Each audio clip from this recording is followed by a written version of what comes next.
আগামী ২৬ ফেব্রুয়ারি তরুণ প্রজন্মের নেতৃত্বে নতুন দল ঘোষণা করা হবে। সেই উপলক্ষে এই দলের আহ্বায়ক হিসেবে যার নাম সবচেয়ে বেশি আলোচিত হচ্ছে বা অনেকটাই নির্ধারিত বলা যায়, তথ্য উপদেষ্টা নাহিদ ইসলাম।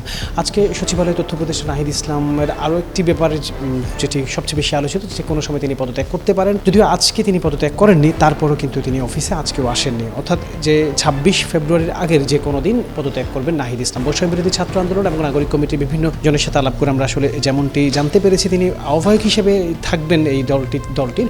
অর্থাৎ উনি বুধবারের আগে, মঙ্গলবার বা আগামীকাল সোমবারও যে কোনো সময় পদত্যাগ করতে পারেন। আরেকটি ব্যাপার একটু জানিয়ে রাখতে চাই যে এই যে নতুন দল আসছে তরুণ নেতৃত্বের, এই দলটির এখন পর্যন্ত কোনো নাম নির্ধারণ করা হয়নি বা আসলে আহ্বায়ক হিসেবে যদিও নাহিদ ইসলাম একেবারে চূড়ান্ত হয়ে আছেন, কিন্তু বাকি সদস্যরা কীভাবে থাকবেন, কোন পদে থাকবেন, এখন পর্যন্ত সেই ব্যাপারটি আসলে নিশ্চিত হয়নি।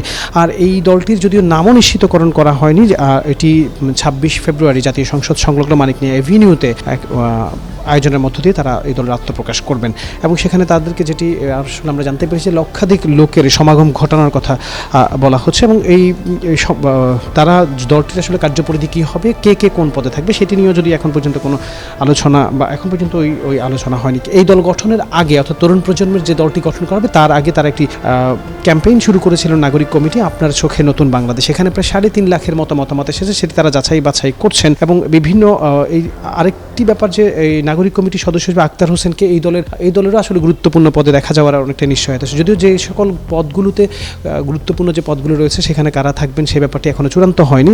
শুধুমাত্র এখনও ওইটা নিয়ে এখন পর্যন্ত কিছুটা আলোচনা চলছে, যদিও তাদের যে সমন্বয় করে যে বৈঠক, সেই বৈঠকটি এখন পর্যন্ত হয়নি। এবং যেটি আপনাদেরকে একটু জানিয়ে রাখি যে নাহিদ ইসলাম পদত্যাগ করলেও এই বৈষম্যবিরোধী ছাত্র আন্দোলনের যারা নেতৃত্বদানকারী অন্যতম যারা ছিলেন, তাদের আরও দুজন যে উপদেষ্টা রয়েছেন অন্তর্বর্তীকালীন সরকারের উপদেষ্টা পরিষদ, তাদের দুজন কিন্তু এখনও পদত্যাগ করবেন না। তারা এই উপদেষ্টা পরিষদে থাকবেন, অর্থাৎ আসিফ মাহমুদ, সজীব ভুঁইয়া এবং প্রধান উপদেষ্টা বিশেষ সহকারী মাহফুজ আলম, তারা এই উপদেষ্টা পরিষদ অন্তর্ভুক্ত থাকবেন। শুধুমাত্র নাহিদ ইসলাম পদত্যাগ করবেন। কিন্তু এই গুঞ্জনের মধ্যেও নাহিদ ইসলাম আজকে আসলে অফিস করেননি।